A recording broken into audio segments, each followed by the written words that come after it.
দুনিয়ার সম্পদ, লোভ, লালসা এগুলো নিয়ে পড়ে থেকো না।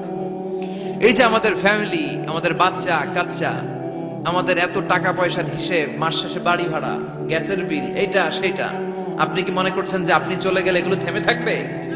কিছুই থেমে থাকবে না, সব চলবে আগের মতো, থাকবেন না আপনি। এজন্য শাহাদাত ফয়সাল ওনার ফেসবুকে সর্বশেষে লিখে গিয়েছিল, আমি হীন দুনিয়া, মানে এমন দুনিয়া যেটাতে আমি নাই। সব চলে, সকাল গড়িয়ে বিকেল হয়, শীত শেষে গ্রীষ্ম আসে, দিন শেষে রাত নামে, সব চলে, নাই শুধু আমি। চিল্লায় বলেন ঠিক কিনা? তো এজন্য এগুলি একটু ভাবেন। অনেক ব্যস্ত আমরা, এই দুনিয়ার পুরো জীবনটা এটা হচ্ছে লালসাময় একটা জীবন, লোভ, মরিচিকা, মায়াজাল। এই মায়াজালে আমরা আটকে আছি, ফলে মৃত্যুর কথা আমরা ভুলে গিয়েছি। পাগলের মতো ছুটছি, আরো টাকা লাগবে, আরো খ্যাতি লাগবে, আরো যশ লাগবে, আরো দাপট লাগবে। আমার এত টাকা দিয়ে কি হবে? এত সম্পদ দিয়ে কি হবে? এত ব্যস্ততা দিয়ে কি হবে তোমার? স্টপ, থামুন, অনেক হয়েছে, আন্না, থামুন। Take a rest, take a breath and think about death. Think that you have to go back to your Lord.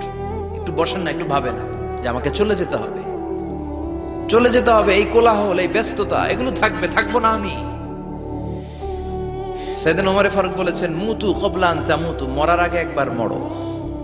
হাসিবু ক্বাবলা আন তুহাসাবু আলাইকুম, তোমার হিসাব নেওয়ার আগে তুমি একবার নিজের হিসাবটা করো না। কাগজ বের করে একটু লিখো না, কি কি ভালো কাজ করছিলা, যেগুলো দিয়ে নাজাতের ওসিলা হতে পারে, 1 2 3, আর কি কি আকাম কুকাম করছো দেখো না, লিখে দেখো তোমার অবস্থাটা কি।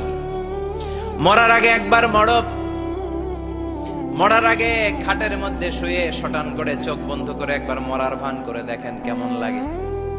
চোখটা বন্ধ করেন আর ভাবেন আপনি নাই, কি কি হতে পারে ভাবেন। আপনার ছেলে মেয়েরা কান্না জুড়ে দিবে, আপনার প্রাণের স্ত্রী বিলাপ শুরু করে দিবে, বন্ধু বান্ধবের চিৎকার আর মাতম, স্থানীয় এলাকার মসজিদে ঘোষণা, অমুক এলাকার নিবাসী অমুক ভাই, অমুকের ছেলে অমুক দুনিয়ায় নাই। সব আত্মীয়রা চলে আসবে, ফেসবুকে স্ট্যাটাস দেয়া হবে, সবাই সবাইকে জানাবে বিকাল 4টায় অমুক হাই স্কুল ময়দানে আপনার জানাজা। ছুটে আসবে, সবাই ছুটে আসবে আপনাকে শেষ বিদায় দিতে, গুড বাই জানানোর জন্য, আল ওয়াদা, বিদায় জানাতে আসবে সবাই।